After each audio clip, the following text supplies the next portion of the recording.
ആദ്യത്തെ ജോലി എന്താണെന്ന് വെച്ചാൽ ജനാലകളിലെ കർട്ടനുകളെല്ലാം ഇതുപോലെ ഒന്ന് നീക്കി വെക്കുക എന്നുള്ളതാണ്. അത് ഇപ്പോഴല്ല, പണ്ട് മുതലേ ഉള്ള എൻ്റെ ഒരു ശീലങ്ങളിലൊന്നാണ് കേട്ടോ. പിന്നെ ഉള്ളത് പേപ്പർ ഇവിടെ രാവിലെ തന്നെ വരും. അപ്പം ന്യൂസ് പേപ്പർ നിസാർക്കൊക്കെ കൊടുക്കുക എന്നുള്ളതാണ്. അപ്പം നിസ്കാരം ഓതലൊക്കെ കഴിഞ്ഞിട്ടാണ് ഞങ്ങളിപ്പം ഇതാ ഇങ്ങനെ വന്നിരിക്കുന്നത്. അപ്പം കറക്റ്റ് ടൈം ആയിരിക്കും നിസാർക്കൊക്കെ പേപ്പർ കിട്ടുന്നത്. പിന്നെ എനിക്ക് അടുത്തത് ഇതുപോലെ മുറ്റത്തേക്ക് ഇറങ്ങിയിട്ട് ഈ ഒരു കാഴ്ചകൾ കണ്ട് ആസ്വദിക്കുക എന്നുള്ളതാണ് കേട്ടോ. പിന്നെ ഞാൻ കിച്ചണിൽ വന്നാലും ഇതുപോലെ ജനാലകളെല്ലാം ഒന്ന് കട്ട മാറ്റി തുറന്നു വെക്കും. കാരണം അപ്പോഴാണ് എനിക്ക് ഭയങ്കര ഒരു സന്തോഷം കിട്ടുന്നത്. പിന്നെ ഞാൻ ടെറസിലേക്ക് പോയി ഈ ഒരു കാഴ്ചയാണ് നിങ്ങളിലേക്ക് എത്തിക്കുന്നത് എപ്പോഴും. അപ്പം ഞാൻ വെള്ളം ഇപ്പം ഞാൻ കലത്തിലാണ് തിളപ്പിക്കാനായിട്ട് വെക്കുന്നത് കേട്ടോ. അപ്പോൾ കലത്തിൽ ഇതുപോലെ ജീരകം ഇട്ടിട്ട് തിളപ്പിക്കാൻ വെക്കും. അത് അവിടെ വെച്ച ശേഷം ഞാൻ ഇന്നലെ ഉഴുന്നും അരിയൊക്കെ വെള്ളത്തിൽ ഇട്ടിട്ടുണ്ടായിരുന്നു. അപ്പോൾ അത് ഇഡ്ഡലിക്ക് വേണ്ടിയിട്ട് ഒന്ന് അരച്ചെടുക്കുകയാണ്. ഞാൻ എപ്പോഴും പറയുമല്ലോ ഉപ്പിട്ട ശേഷമാണ് അരച്ചെടുക്കുന്നത്. അപ്പോൾ ആദ്യം ഉഴുന്നിൽ ഉപ്പിട്ടിട്ട് അരച്ചെടുക്കും. പിന്നെ അരിയിൽ ഞാൻ ഉപ്പ് ചേർക്കാൻ പോകത്തില്ല, കാരണം ഇതിനും കൂടെ പാകത്തിനുള്ള ഉപ്പാണ് ഇട്ട് കൊടുക്കുന്നത്. അത് കഴിഞ്ഞിട്ട് അരിയും കണക്കിന് വെള്ളം ഒഴിച്ച് അരച്ചെടുക്കാം. അപ്പോൾ ഇതിൻ്റെയൊക്കെ റെസിപ്പി ഞാൻ ഇതിനു മുൻപ് ഡീറ്റെയിൽ ആയിട്ട് ഈ അടുത്തും കൂടി ഞാൻ ഇട്ടിട്ടുള്ളതാണ് കേട്ടോ. അപ്പോൾ ഇത് നന്നായിട്ടൊന്ന് മിക്സ് ചെയ്തിട്ട് മാറ്റി വെക്കും. അപ്പം രാത്രി ഒരു 7 മണിയൊക്കെ ആകുമ്പോൾ ഇത് പൊങ്ങി വരും. ആ സമയത്ത് അത് ഫ്രിഡ്ജിലെടുത്ത് വെക്കത്തേ ഉള്ളൂ. പിന്നെയുള്ളത് കെറ്റിലിൽ വെള്ളം തിളപ്പിക്കാനായിട്ട് വെക്കുക എന്നുള്ളതാണ്. ഇപ്പം ചായ ഞാൻ ഇട്ടുകൊണ്ടിരിക്കുകയാണ്. അപ്പം എൻ്റെ കെറ്റിൽ ഏതാണെന്നൊക്കെ പലരും ചോദിച്ചിട്ടുണ്ടായിരുന്നു. അത് ബ്രൗണിൻ്റെ കെറ്റിലാണ് കേട്ടോ. ഞാൻ ഗൾഫിൽ നിന്ന് വന്നപ്പോൾ കൊണ്ടുവന്ന കെറ്റിലാണ്. പിന്നെ നിസാർക്കൊക്കെയുള്ള ചായ ഇതാ കൊണ്ടുവന്ന് കൊടുക്കുകയാണ്. അപ്പം എൻ്റെ ചായ ഞാൻ ഒരിടത്ത് അടങ്ങിയിരുന്നൊന്നും കുടിക്കുന്ന ഒരു കൂട്ടത്തിലൊന്നും അല്ല കേട്ടോ. ഞാനിങ്ങനെ നടക്കുന്നതിനനുസരിച്ച് ചായയും എനിക്കൊപ്പം കൊണ്ട് നടന്നാണ് കുടിക്കുന്നത്. എനിക്ക് പിന്നെ ഇപ്പം നമ്മളുടെ കടലാസ് പൂവിൻ്റെ പൂവൊക്കെ ഇങ്ങനെ കുറഞ്ഞു വരുന്നുണ്ട്. എന്നാലും അത് വന്നൊന്ന് കാണാൻ ഭയങ്കര ഇഷ്ടമാണ്. അപ്പോൾ കണ്ട കുറച്ച് കുറഞ്ഞിട്ടുണ്ട്. അപ്പോൾ നമ്മളുടെ വെള്ളമൊക്കെ വെട്ടി തിളച്ചിട്ടുണ്ട്. അപ്പം ഞാനിതൊന്ന് മാറ്റി വെക്കുകയാണ്. അപ്പം കലത്തിൽ വെള്ളം തിളപ്പിക്കുന്നതുകൊണ്ട് തന്നെ നല്ല ടേസ്റ്റാണ് കേട്ടോ വെള്ളത്തിന്. അപ്പം ഞാൻ കുറച്ച് മട്ടൺ ഇരുന്നത് ഒന്ന് വെള്ളത്തിലേക്ക് ഇടയാണ്. ഞാൻ രാവിലെ തന്നെ എടുത്ത് പുറത്ത് വയ്ക്കാമെന്ന് വിചാരിച്ചപ്പോഴേക്ക് രാവിലെ സുൽത്താൻ ക്ലാസ് ഉണ്ടെന്ന് പറഞ്ഞു. അതുകൊണ്ട് എളുപ്പത്തിന് വേണ്ടിയിട്ട് വെള്ളത്തിലെടുത്തിട്ടാണ്. അപ്പോൾ കുറച്ച് വെള്ളത്തിൽ ഞാൻ ഉപ്പിട്ടിട്ട് വെള്ളം തിളപ്പിക്കാൻ വെച്ച നേരം തന്നെ ഇടിയപ്പത്തിന് വേണ്ടിയിട്ട് ഞാൻ ഇടിയപ്പത്തിൻ്റെ തട്ടിൽ തേങ്ങ ഇട്ട് വെച്ചിട്ടുണ്ട്. അപ്പോൾ വെള്ളം തിളച്ചപ്പോഴേക്ക് ഞാൻ മാവ് കുറേശ്ശെ ഇട്ടിട്ട് ഒന്ന് കുഴച്ചെടുക്കുകയാണ്. ഇതൊക്കെ എൻ്റെ ഞാൻ പെട്ടെന്ന് ചെയ്യണ പണികളിൽ പെട്ടതാണ് കേട്ടോ. കാരണം ഒരു സൈഡിൽ ഇതുപോലെ ഇടിയപ്പത്തിന് വെക്കും. കാരണം ഒട്ടും സമയം വേസ്റ്റ് ആക്കാത്ത രീതിയിൽ ഓരോന്നും ചെയ്യണം. അപ്പം തിളച്ച വെള്ളം കുക്കറിലേക്ക് ഒഴിച്ച് അവിടെ റെഡിയാക്കി വെക്കുന്നു. പിന്നെ ഞാൻ ഇതിപ്പോൾ നന്നായിട്ട് ഈ വെള്ളത്തിലിട്ട് തന്നെ കുഴച്ചെടുത്തതുകൊണ്ട് പ്രത്യേകമായിട്ടൊന്നും കുഴച്ചെടുക്കുന്നില്ല. എന്നിട്ട് ഇടിയപ്പത്തിൻ്റെ അച്ചിൽ ചൂടോട് തന്നെ മാവ് ഇതുപോലെ ഇറക്കിയിട്ട് ചുറ്റിച്ചെടുക്കും. കൈ ഒന്ന് പൊള്ളും. അപ്പം ഞാൻ ഒരു തുണി കൊണ്ട് കവർ ചെയ്തിട്ടാണ് ഇത് കണ്ട ചൂട് ആവി ഉറക്കുന്നത് ചൂടോടുകൂടി ചെയ്യുന്നത്. അപ്പം പെട്ടെന്ന് ജോലി ഒതുക്കാൻ വേണ്ടി ചെയ്യണ ഓരോരോ കാര്യങ്ങളാണ് കേട്ടോ. ഞാൻ കുക്കിങ്ങിൻ്റെ കാര്യത്തിൽ ഞാൻ മനസ്സിലാക്കിയത് എന്താണെന്ന് വെച്ചാൽ നമ്മൾ ഏത് ജോലി ചെയ്താലും കുക്കിംഗ് ഒക്കെ ചെയ്യുന്നെങ്കിലും അത് ആസ്വദിച്ച് ചെയ്യാൻ നോക്കണം കേട്ടോ. എങ്കിലും നമുക്ക് ജോലിയൊക്കെ നല്ല എളുപ്പമാവും. അപ്പം സ്റ്റീം അതായത് കുറച്ച് നേരം കഴിഞ്ഞപ്പോൾ ഗ്യാസ് ഓഫ് ചെയ്ത് ഞാൻ സ്റ്റീം പോയിട്ട് കുക്കർ തുറന്നിട്ട് നമ്മുടെ ഇടിയപ്പം പാത്രത്തിലേക്ക് മാറ്റിയിട്ടുണ്ട്. അടുത്ത തട്ട് ഞാൻ ഇതുപോലെ എടുത്ത് വെച്ച് ആവിയേറ്റി എടുക്കാൻ കേട്ടോ. അപ്പം ഞാൻ പ്ലേറ്റിലേക്ക് മാറ്റിയിട്ടാണ് പിന്നെ കാസറോളിലേക്ക് മാറ്റി കൊടുക്കുന്നത്. അപ്പം അത് ഞാനൊന്ന് മാറ്റി വെക്കാൻ. ഇപ്പം മട്ടന് വേണ്ടിയിട്ട് ഞാൻ സവാളയും ഇഞ്ചി വെളുത്തുള്ളി പച്ചമുളകൊക്കെ ഒന്ന് വഴറ്റിയിട്ട് മഞ്ഞൾപ്പൊടി മുളക് പൊടി കുറച്ച് കൂടുതൽ എടുക്കും കേട്ടോ. ഒരു 4 ടീസ്പൂണോളം ചേർക്കുന്നുണ്ട്. അപ്പം അതിൻ്റെ ഒരു പകുതി മതി നമുക്ക് മല്ലിപ്പൊടി കേട്ടോ. അപ്പോൾ മല്ലിപ്പൊടിയും കൂടി ഇട്ട് പിന്നെ ഗരം മസാലപ്പൊടിയും പാകത്തിനുള്ള ഉപ്പും കൂടി ചേർത്തിട്ട് ഇതൊന്ന് ഇളക്കിയെടുക്കും. മട്ടൻ കറിയൊക്കെ ഞാൻ ഒരുപാട് പ്രാവശ്യം ഞാൻ ഇതിൽ കാണിച്ചിട്ടുള്ളതാണ് കേട്ടോ. ഡീറ്റെയിൽ ആയിട്ട് തന്നെ കാണിച്ചിട്ടുണ്ട്. അപ്പോൾ ഇതുപോലെ വഴറ്റിയ ശേഷം നമ്മൾ കഴുകി ഡ്രെയിൻ ചെയ്ത് വെച്ചിരിക്കുന്ന മട്ടൺ പീസസ് ഇതിലേക്ക് ഇട്ടൊന്ന് ഇളക്കി കൊടുക്കും. ഒരുപാട് മട്ടനൊന്നും ഇല്ല കേട്ടോ. ഇതിപ്പോൾ ഒരു അരമുക്കാൽ കിലോയേ ഉണ്ടാവത്തുള്ളൂ, വളരെ കുറച്ചേ ഉണ്ടാവത്തുള്ളൂ. അപ്പോൾ ഇതുപോലെ ഒന്ന് ഇളക്കിയെടുത്തിട്ട് ഇതിലേക്ക് ലാസ്റ്റാണ് ഞാൻ തക്കാളിയും ചേർത്തിട്ട് ഇങ്ങനെ ഒന്ന് ഇളക്കിയെടുക്കുന്നത്. ഇളക്കിയെടുത്തിട്ട് കുറച്ച് തിളച്ച വെള്ളം ഇതിലേക്ക് ഒഴിച്ചു കൊടുക്കും. ഞാൻ എപ്പോഴും പറയുന്ന പോലെ ഇങ്ങനെയുള്ള കറികളൊക്കെ ഉണ്ടാക്കുമ്പോൾ നമ്മൾ തിളച്ച വെള്ളം ഒഴിച്ചിട്ടേ വേവിച്ചെടുക്കാം. എന്നിട്ട് കുക്കർ മൂടിയിട്ട് ഒരു 4 വിസിൽ വരെ ഇതൊന്ന് വേവിച്ചെടുക്കും. അത്രേ ഉള്ളൂ കേട്ടോ. അപ്പോഴേക്കും നമ്മളുടെ മട്ടൻ കറി റെഡിയാവും. അപ്പോൾ ഇതിനിടയിൽ നമ്മളുടെ വെള്ളം ഒന്ന് തണുത്തിട്ടുണ്ട്. അപ്പം ഞാൻ മനസ്സിലാക്കിയത് നമ്മൾ ഈ കലത്തിലൊക്കെ വെക്കുമ്പോൾ വെള്ളം പെട്ടെന്ന് തിളയ്ക്കുകയും ചെയ്യും. അത് നമ്മൾ തണുക്കാൻ വെച്ച് കഴിഞ്ഞാൽ പെട്ടെന്ന് തണുക്കുന്നുമുണ്ട് കേട്ടോ. ഇതൊരു മീഡിയം, അതായത് ഇളം ചൂട് വന്നിട്ടുണ്ട്. അപ്പം അത് ഞാൻ കുപ്പിയിൽ അടച്ചിട്ട് ഡൈനിങ്ങിലേക്ക് കൊണ്ടുവെക്കാനായിട്ട് പോവാണ് കേട്ടോ. അപ്പോൾ ദാ നമ്മളുടെ കുക്കറിൻ്റെ സ്റ്റീമൊക്കെ പോയ ശേഷം ഞാൻ ഓപ്പൺ ചെയ്തു. ദാ ഇന്നിപ്പോൾ ഞാൻ കറിയോട് കൂടിയാണ് എടുക്കണം, കാരണം ഇടിയപ്പത്തിന് കറി വേണമല്ലോ. ഇത് കണ്ടോ നല്ലി. നിങ്ങൾക്ക് എത്ര പേർക്ക് ഈ സംഭവം ഊറാൻ ഇഷ്ടമുണ്ട്? എനിക്ക് ഭയങ്കര ഇഷ്ടമുണ്ട് കേട്ടോ. എനിക്ക് മട്ടണിലെ എല്ല് കഴിക്കാനാണ് ഏറ്റവും കൂടുതൽ ഇഷ്ടം. ഇവിടെ ഇവരാരും എല്ല് കഴിക്കത്തില്ല, ഇവരൊക്കെ കഷ്ണം കഴിക്കുന്ന ആൾക്കാരാണ് കേട്ടോ. സുൽത്താനാണെങ്കിൽ മട്ടനോട് വലിയ പ്രിയവും ഇല്ല. എനിക്കങ്ങനെയല്ല, എനിക്കിത് ഭയങ്കര ഇഷ്ടമാണ്. അപ്പോൾ ഇഷ്ടമുള്ളവരൊക്കെ ഒന്ന് കൈപോക്കിക്കുക, എല്ല് കഴിക്കാൻ ഇഷ്ടമുള്ളവർ കേട്ടോ. അപ്പോൾ ഇതാണ് നമ്മളുടെ ഇന്നത്തെ ബ്രേക്ക്ഫാസ്റ്റ് എന്ന് പറയുന്നത്. സൂപ്പറാണ് കേട്ടോ. അപ്പോൾ ഇതിനിടയിൽ എനിക്ക് കുറച്ച് പണിയൊക്കെ ഉണ്ടായിരുന്നു, അതൊക്കെ കഴിഞ്ഞ് വന്നിട്ട് ഞാൻ കൊഞ്ച് കുറച്ച് കിട്ടിയിട്ടുണ്ട്. അപ്പോൾ അതൊന്ന് ക്ലീൻ ചെയ്തെടുക്കണം കേട്ടോ. ഇതിപ്പോൾ വലിയ കൊഞ്ചായതുകൊണ്ട് തന്നെ നമുക്ക് ക്ലീൻ ചെയ്യാൻ എളുപ്പമാണ്. ഞാനിതുപോലെ സിസർ വെച്ചിട്ടൊക്കെയാണ് ക്ലീൻ ചെയ്തെടുക്കുന്നത് കേട്ടോ. സത്യം പറഞ്ഞാൽ എനിക്ക് പിച്ചാത്തിയെക്കാളും ഈ കൊഞ്ചൊക്കെ ക്ലീൻ ചെയ്യാൻ എളുപ്പം ഇതുപോലെ സിസർ തന്നെയാണ് കേട്ടോ. അതിൻ്റെ തല പ്രത്യേകവും, അതായത് തല പ്രത്യേകം എടുത്തിട്ട് ഞാൻ ഇന്ന് റെഡിയാക്കുന്നുണ്ട്. എന്നിട്ട് ഈ ഇതിനുള്ളിലെ ഒരു അഴുക്കുണ്ടല്ലോ, അത് ഇതുപോലെ നൂല് പോലെ ഇളകി വരും. അപ്പം അതിനെ ഒന്ന് നന്നായിട്ട് മാറ്റിയിട്ട് ക്ലീൻ ചെയ്തെടുക്കണം. അത് ഉള്ളിലിരിക്കാൻ പാടില്ല, അതിൻ്റെ അഴുക്ക് ഇരുന്ന് കഴിഞ്ഞാൽ നമുക്ക് വയറുവേദനയൊക്കെ ഉണ്ടാവും കേട്ടോ അത് കഴിച്ചാൽ.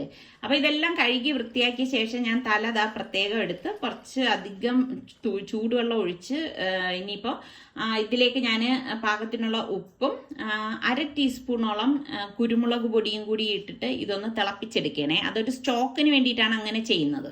കഴുകി വെച്ചിരിക്കുന്ന കൊഞ്ചിലേക്ക് 1 ടീസ്പൂൺ കുരുമുളക് പൊടി, 1 ടീസ്പൂൺ മഞ്ഞൾപ്പൊടി, 3 teaspoon Kashmiri chilli powder, 1 teaspoon garam മസാലപ്പൊടി. ഇത് ഞാൻ വീട്ടിൽ തന്നെ വറുത്ത് പൊടിച്ചെടുത്ത മസാലപ്പൊടിയാണ്. പാകത്തിനുള്ള ഉപ്പും കൂടി ഇട്ടിട്ട് ഇത് നന്നായിട്ടൊന്ന് മിക്സ് ചെയ്ത് കൊടുക്കാം. അപ്പോൾ ഇത് കൊഞ്ചായതുകൊണ്ട് തന്നെ നമുക്ക് പെട്ടെന്ന് റെഡിയായി കിട്ടും. ഞാൻ പറഞ്ഞില്ല, അത്യാവശ്യം വലിപ്പമുള്ള കൊഞ്ചായതുകൊണ്ടാണ് ഞാൻ ഇങ്ങനെ റെഡിയാക്കി എടുക്കുന്നത്. നമ്മുടെ സ്റ്റോക്ക് അവിടെ തിളയ്ക്കുന്നുണ്ട്. അപ്പം ഞാനൊരു 4 സവാള, അതായത് അത്യാവശ്യം വലിപ്പമുള്ള സവാളയാണ് സ്ലൈസ് ചെയ്ത് എടുക്കുന്നത്. അപ്പം ഇതിലാകുമ്പോൾ പെട്ടെന്ന് സ്ലൈസ് ചെയ്ത് കിട്ടുമ്പോൾ ഇപ്പം നമ്മുടെ വീട്ടിൽ ഇങ്ങനെയാണ്, പൂച്ച നടക്കും പോലെയാണ് കുരങ്ങ് നടന്നു പോകുന്നത് കേട്ടോ. അപ്പോൾ നമ്മളുടെ സ്റ്റോക്കിൻ്റെ കൂട്ട് ഞാൻ മാറ്റി വെച്ചിട്ട് ഒരു ഇരുമ്പ് ചട്ടി അടുപ്പത്തേക്ക് വെച്ചിട്ടുണ്ട്. ഇതിലേക്ക് കുറച്ച് എണ്ണ ഒഴിച്ചിട്ട് എണ്ണ നന്നായിട്ട് ചൂടാവുമ്പം സവാള നമുക്ക് ഇതിലേക്കിട്ട് ഫ്രൈ ചെയ്തെടുക്കണം. ഇതോടൊപ്പം തന്നെ കുറച്ച് കറിവേപ്പില കൂടി ഞാൻ ഇട്ട് കൊടുക്കുന്നുണ്ട് കേട്ടോ. അപ്പോൾ ഒരുപാട് സവാള ഒന്നിച്ചിടാതെ ഞാനൊരു 2-3 ബാച്ചായിട്ട് ഇട്ടിട്ടാണ് ഇത് ഫ്രൈ ചെയ്തെടുക്കാൻ പോകുന്നത്. അപ്പോൾ നമ്മൾ ഇത് ഫ്രൈ ചെയ്തെടുക്കുമ്പം ഒരു പ്രത്യേക മണമാണ്, കറിവേപ്പില ചേർക്കുന്നുണ്ട് തന്നെ. അപ്പോൾ വെളിയിൽ നല്ലൊരു ക്ലൈമറ്റ്. അപ്പം നമുക്ക് റൈസിന് വേണ്ടിയിട്ട് ഞാനിവിടെ ജീരകശാല റൈസില്ലേ, ചെറിയ റൈസ്, അതാണ് ഒരു 3 കപ്പ് എടുത്തിട്ട് വെള്ളം ഒഴിച്ച് മാറ്റി വെച്ചിരിക്കുകയാണ്. അപ്പം ഇതിനിടയിൽ നമ്മളുടെ സവാളയൊക്കെ ഫ്രൈ ആയി വന്നിട്ടുണ്ട്. അപ്പം ഞാൻ അതൊരു പാത്രത്തിലേക്ക് മാറ്റുകയാണ്. അപ്പം നമ്മളെപ്പോഴും സവാള ഫ്രൈ ചെയ്തെടുക്കുമ്പോൾ ഒന്ന് പരത്തി വെച്ച് കൊടുക്കണേ. അടുത്ത ബാച്ച് ഞാൻ ഇതുപോലെ ഇട്ട് ഫ്രൈ ചെയ്തെടുത്ത ശേഷം കുറച്ച് കാഷ്നട്ടും കിസ്മിസും കൂടി ഒരുമിച്ചിട്ടിട്ട് ഇതുപോലെ ഒന്ന് റോസ്റ്റ് ചെയ്തെടുക്കാൻ കേട്ടോ. അപ്പോൾ അത് നല്ല ചൂടായ എണ്ണ ആയതുകൊണ്ട് തന്നെ പെട്ടെന്ന് റെഡിയായി കിട്ടും. അപ്പോൾ എണ്ണയിൽ നിന്ന് ഉടൻ തന്നെ മാറ്റണം, അല്ലെങ്കിൽ എന്തെന്ന് വെച്ചാൽ കരിഞ്ഞു പോകാൻ സാധ്യത കൂടുതലാണ്. അപ്പോൾ എൻ്റെ ഒരു വലിയൊരു കാസ്റ്റ് അയൺ പാൻ ഞാൻ അടുപ്പത്തേക്ക് വെച്ചിട്ടുണ്ട്. അതിലേക്ക് 2 ടേബിൾ സ്പൂൺ നെയ്യും നമ്മൾ ഈ ഫ്രൈ ചെയ്ത ഉള്ളിയുടെ എണ്ണ ഉണ്ടല്ലോ അതിൽ നിന്ന് 2 ടേബിൾ സ്പൂണും കൂടി ഇട്ടിട്ട് നമുക്ക് ഈ മസാല പൊട്ടി വെച്ചിരിക്കുന്ന കൊഞ്ച് ഇതിലേക്കൊന്ന് ലെവൽ ചെയ്ത് വെച്ച് കൊടുക്കാം. അപ്പോൾ ഇത് ന്യൂട്രിയോൺ കാസ്റ്റ് അയൺ പാനാണ് കേട്ടോ. അപ്പോൾ ആവശ്യമുള്ളവർ പറഞ്ഞാൽ മതി, ഞാൻ ഡീറ്റെയിൽസ് തരാം. അപ്പോൾ ഞാനിതാ കുറച്ച് പുതിനയിലെ മല്ലിയിലെ എടുത്തിട്ടുണ്ട്. അപ്പോൾ അതിങ്ങനെ ചെറുതായിട്ടൊന്ന് അരിഞ്ഞെടുക്കുകയാണ് ഈ സമയം കൊണ്ട്. അപ്പം ഓരോന്ന് അവിടെ റെഡിയാവുന്ന അനുസരിച്ച് നമ്മൾ വെറുതെ നിൽക്കാതെ ആ സമയങ്ങളിൽ നമുക്ക് മറ്റു ജോലികൾ ചെയ്ത് സമയം ലാഭിക്കാം കേട്ടോ. അപ്പോൾ ഒരു സൈഡ് റെഡിയാകുമ്പോൾ നമുക്ക് ഇതൊന്ന് മറിച്ചിട്ട് കൊടുക്കണം. അപ്പോൾ കൊഞ്ചായതുകൊണ്ട് തന്നെ പെട്ടെന്ന് റെഡിയായി കിട്ടും കേട്ടോ. അപ്പോൾ ഇത് ഒരുപാട് അങ്ങ് ഡ്രൈ ഫ്രൈ ആക്കാനായിട്ട് നിൽക്കണ്ടേ. എന്നിട്ട് അതേ എണ്ണയിൽ തന്നെ ഞാൻ കൊഞ്ച് മാറ്റിയ ശേഷം ഇഞ്ചി, വെളുത്തുള്ളി, പച്ചമുളക് പേസ്റ്റ് ഇട്ടിട്ട് ഒന്ന് വഴറ്റിയിട്ട് ഒരു 3 സവാള സ്ലൈസ് ചെയ്തതിലേക്ക് ഇട്ടിട്ട് ഇതുപോലെ ഒന്ന് ഇളക്കി കൊടുക്കുകയാണ് കേട്ടോ. അപ്പോൾ ഇതിനിടയിൽ ഞാൻ ടൊമാറ്റോയൊക്കെ ഒന്ന് ചോപ്പ് ചെയ്തെടുക്കുകയാണ്.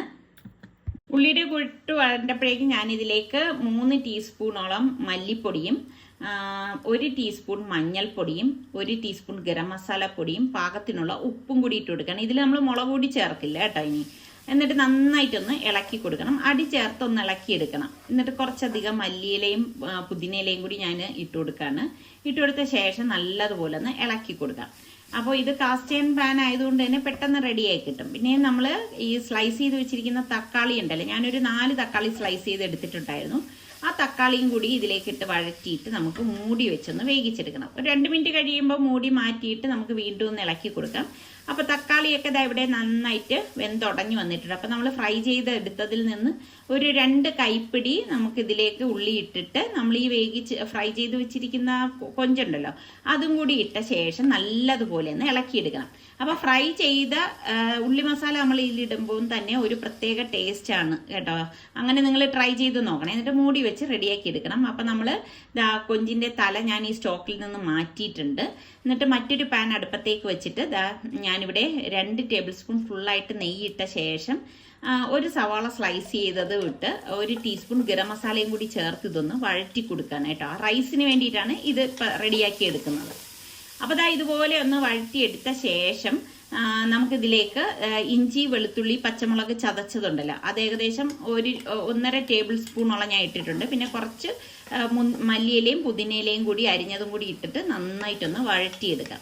വഴറ്റിയെടുത്തിട്ട് നമ്മൾ ഈ തയ്യാറാക്കി വെച്ചിരിക്കുന്ന സ്റ്റോക്ക് ഞാനിവിടെ 2 കപ്പ് സ്റ്റോക്കോളം ഉണ്ട്, അത് ഒഴിച്ചു കൊടുക്കുകയാണ്. അപ്പം ഞാൻ മൊത്തം 3 കപ്പ് റൈസിന് ഞാനിവിടെ 5 കപ്പ് വെള്ളമാണ് ചേർക്കണത്. അപ്പോൾ 2 കപ്പ് സ്റ്റോക്കും ചേർത്തിട്ടുണ്ട്, പ്ലസ് ഒരു 3 കപ്പ് നല്ല ചൂടുവെള്ളവും ഇതിലേക്ക് ഒഴിച്ചു കൊടുക്കുകയാണ്.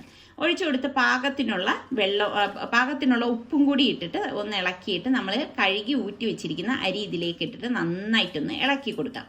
ഇളക്കി കൊടുത്തിട്ട് നമുക്കിനി മൂടി വെച്ചിത് റെഡിയാക്കി എടുക്കണം. അപ്പം ഇടയ്ക്ക് ഇതിൻ്റെ മൂടിയൊന്ന് മാറ്റിയിട്ട് ജസ്റ്റ് ഒന്ന് ഇളക്കി കൊടുത്തിട്ട് വീണ്ടും ഒന്ന് മൂടി വെച്ചാൽ മതി കേട്ടോ. അപ്പം ഈ സമയം കൊണ്ട് ഞാൻ വാഴയിലേക്ക് ഒന്ന് വാട്ടിയെടുക്കുകയാണ്. അപ്പോൾ വാഴയില വാട്ടിയെടുക്കുമ്പോൾ തന്നെ നല്ല ഒരു മണമാണ് കേട്ടോ. നിങ്ങൾക്ക് എത്ര പേർക്ക് ആ ഒരു മണം ഇഷ്ടമാണ്. അപ്പം അത് നമ്മളുടെ റൈസൊക്കെ റെഡി ആയിട്ടുണ്ട്. അപ്പം ഞാൻ ഇനി ഇതൊന്ന് തുറന്ന് വെച്ച് റെഡിയാക്കിയിട്ട് ഇലയിലേക്ക് റൈസ് ഇട്ട് കൊടുക്കുകയാണ്. ചൂടോടുകൂടി തന്നെ ഇട്ട് കൊടുക്കുന്നുണ്ട് കേട്ടോ. വാട്ടിയ വാഴയിലയിലാണ് നമ്മൾ ഈ റൈസ് ഇട്ട് കൊടുത്തിട്ട് നമ്മൾ പ്രോൺസ് മസാല റെഡിയാക്കിയത് മസാല ഇതിന് മീതെ ഇതുപോലെ ഒന്ന് ഇട്ട് കൊടുക്കും. അപ്പം ഇങ്ങനെ ട്രൈ ചെയ്യാത്ത ആരെങ്കിലും ഒക്കെ ഉണ്ടെങ്കിൽ നിങ്ങൾ ഇതുപോലെ ഒന്ന് ട്രൈ ചെയ്ത് നോക്കണം കേട്ടോ. നല്ല കിടുക്കാച്ചി ഐറ്റമാണ്.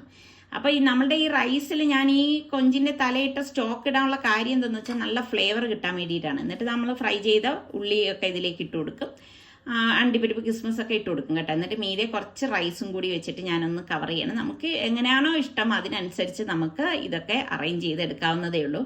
എന്നിട്ട് ഞാൻ വാഴയില നന്നായിട്ടൊന്ന് കവർ ചെയ്ത് നന്നായിട്ടൊന്ന് ടൈറ്റ് ചെയ്തൊന്ന് കെട്ടി വെക്കണം കേട്ടോ. അപ്പം ഇതുപോലെ ബാക്കിയുള്ളതെല്ലാം നമുക്ക് റെഡിയാക്കി എടുക്കാം. അപ്പോൾ നമ്മളുടെ ഇഷ്ടത്തിനനുസരിച്ച് ഞാൻ ഇതിൽ കുറച്ച് നെയ്യും കൂടി ഇടുന്നുണ്ട്. റൈസ് ഇട്ട് നെയ്യും ഇട്ട് നമ്മളുടെ മസാലയും വെച്ച് നമ്മൾ ഫ്രൈ ചെയ്ത് വെച്ചിരിക്കുന്ന ഉള്ളിയും അണ്ടിപ്പരിപ്പ് കിസ്മസ് ഒക്കെ ഇട്ടിട്ട് ഓരോ വാഴയിലയും ഞാൻ ഇതുപോലെ കവർ ചെയ്തെടുക്കണം. ഇതുപോലെ വാഴയിലയിലൊക്കെ നമ്മൾ ബിരിയാണി കഴിക്കുമ്പോണ്ടല്ലോ അടിപൊളി ടേസ്റ്റാണ് കേട്ടോ. ഞാൻ ഇതിലേക്ക് പെർമിറ്റഡ് ഫുഡ് കളറോ ഒന്നും ചേർത്തിട്ടില്ല. എന്നിട്ട് ഞാൻ ഇനിയിപ്പോൾ ഇതൊന്ന് ബേക്ക് ചെയ്യാനായിട്ട് പോകണം കേട്ടോ. ട്രേയിലേക്ക് വെച്ചിട്ടുണ്ട്. അപ്പോൾ 2 ട്രേയിലായിട്ടാണ് ഞാനിത് വെച്ചിട്ട് റെഡിയാക്കി എടുക്കുന്നത് കേട്ടോ.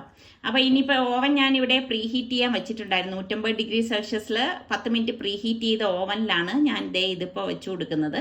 അപ്പോൾ ഒരു 180 ഡിഗ്രി സെൽഷ്യസിൽ വീണ്ടും ഒരു 10 മിനിറ്റ് വെച്ചിട്ട് നമുക്കിത് ബേക്ക് ചെയ്തെടുക്കാം. അപ്പം നല്ല 10 മിനിറ്റ് കഴിയുമ്പോഴേക്ക് നല്ല ഒരു മണം വരും കേട്ടോ. അപ്പോൾ ഈ സമയം കൊണ്ട് ഞാൻ സാലഡിനൊക്കെ ഒന്ന് സവാളയും തക്കാളിയും ഒക്കെ ഒന്ന് കട്ട് ചെയ്തെടുക്കുകയാണ്. അപ്പം ഇവിടെ ബിരിയാണി കണ്ടു കഴിഞ്ഞാൽ ഇവർക്കൊക്കെ സാലഡ് വേണം. അപ്പോൾ പച്ചമുളകും കൂടി ഇതുപോലെ ഒന്ന് അരിഞ്ഞെടുത്തിട്ട് തൈര് നന്നായിട്ട് ഉടച്ചിട്ട് സാധാരണ നമ്മുടെ റൈത്ത ഇല്ലേ അത് തന്നെയാണ് സംഭവം. ഇതെല്ലാം അരിഞ്ഞതെല്ലാം കൂടി അതിലിട്ടിട്ട് ഒന്ന് ഇളക്കിയെടുക്കാം. അപ്പോൾ ഇന്നിപ്പോൾ ഇവിടെ വേറെ ഫ്രൂട്ട്സ് ഒന്നുമില്ല. അങ്ങനെ ഫ്രൂട്ട്സ് എന്തെങ്കിലും ഉണ്ടെങ്കിൽ ഞാൻ ഇതിലെന്തെങ്കിലുമൊക്കെ വെറൈറ്റി ചെയ്തേനായിരുന്നു. അപ്പം നോർമലി ഉള്ള റൈത്തയാണ്. അപ്പോൾ നമ്മുടെ സുൽത്താൻ പപ്പടം വേണം എന്ന് പറഞ്ഞിട്ട് അവൻ തന്നെ വന്ന് നിന്ന് പൊരിച്ചെടുക്കുകയാണ് കേട്ടോ പപ്പടം. അപ്പോൾ ഞാൻ പറഞ്ഞു ഇന്നിനിപ്പോൾ പപ്പടം ഒന്നും വേണ്ട സുലു എന്ന് പറഞ്ഞപ്പോൾ പറഞ്ഞു ഇല്ല അവന് പപ്പടം വേണം എന്ന് പറഞ്ഞു. അങ്ങനെ അവൻ തന്നെ നിന്ന് പപ്പടം എല്ലാം പൊരിച്ചെടുക്കുകയാണ്. അപ്പം ഇതാണ് നമ്മളുടെ ഇന്നത്തെ അടിപൊളി ലഞ്ച് എന്ന് പറയുന്നത് കേട്ടോ. അപ്പോൾ അതായത് കണ്ടോ എൻ്റെ ചെടികളൊക്കെ ഇങ്ങനെ വളർന്നു വരുന്നുണ്ട്. അപ്പോൾ നമ്മൾ 10 മിനിറ്റ് കഴിഞ്ഞ ശേഷം ഞാൻ ഓവൻ ഓപ്പൺ ചെയ്തിട്ട് സംഭവം പുറത്തേക്ക് എടുക്കുകയാണ്. ഇപ്പം തന്നെ നല്ല മണം വരുവാണ് കേട്ടോ. ശരിക്കും പറഞ്ഞാൽ നമ്മൾ ഈ ഓവനിലൊക്കെ വെച്ചെടുക്കുമ്പോൾ ഉണ്ടല്ലോ കിടുക്കാച്ചി ടേസ്റ്റും ആയിരിക്കും. അപ്പം നിങ്ങൾ ഇങ്ങനെ ചെയ്യാത്തവർ, അതായത് ഓവൻ ഇല്ലാത്തവർ എങ്ങനെ ചെയ്യണം എന്ന് വെച്ചാൽ സ്റ്റീം കയറ്റിയാൽ മതി കേട്ടോ. സ്റ്റീമറിൽ വെച്ചിട്ട് നമ്മൾ ഇടിയപ്പത്തട്ടോ ഇഡലി തട്ടോ വെച്ച ശേഷം അതിന് മീതെ ഈ ഇല വെച്ചിട്ട് ഒന്ന് ആവിയേറ്റി എടുത്താൽ മതി കേട്ടോ. ഇതേപോലെ തന്നെ നല്ല മണമൊക്കെ നിങ്ങൾക്ക് കിട്ടും, നല്ല ടേസ്റ്റും ആയിരിക്കും. അപ്പം ട്രൈ ചെയ്യാത്തവരൊക്കെ ഒന്ന് ട്രൈ ചെയ്ത് നോക്കിയിട്ട് എനിക്ക് ഫീഡ്ബാക്ക് കൂടെ തരണം എങ്ങനെ ഉണ്ടെന്നുള്ളത്. എനിക്കിങ്ങനെയാണ് കേട്ടോ, വാഴയില കണ്ടു കഴിഞ്ഞാൽ ഭയങ്കര ഒരു ഭ്രമമാണ്. അതിലെന്ത് കാട്ടിക്കൂട്ടാം എന്ന് ചിന്തിച്ചാണ് ഞാൻ ഓരോരോരോ കാര്യങ്ങൾ ചെയ്യണത്. അത്രയ്ക്ക് ഇഷ്ടമുള്ള ഒരു സംഭവമാണ് എനിക്ക് ഈ വാഴയില എന്ന് പറഞ്ഞാൽ. എന്താണെന്ന് അറിയത്തില്ല. ഇപ്പോൾ ബ്രേക്ക്ഫാസ്റ്റ് എടുത്താലും എനിക്ക് വാഴയിലയിൽ എടുത്താലോ എന്നൊക്കെ ഞാൻ പലപ്പോഴും ഇങ്ങനെ ചിന്തിക്കും. അപ്പോൾ അതാ ഇവരൊക്കെ ഭയങ്കര ഹാപ്പിയാണ്, കാരണം ഒരു ഡിഫറെൻ്റ് ആയിട്ട് ഒരു ബിരിയാണി കൊടുത്തതല്ലേ.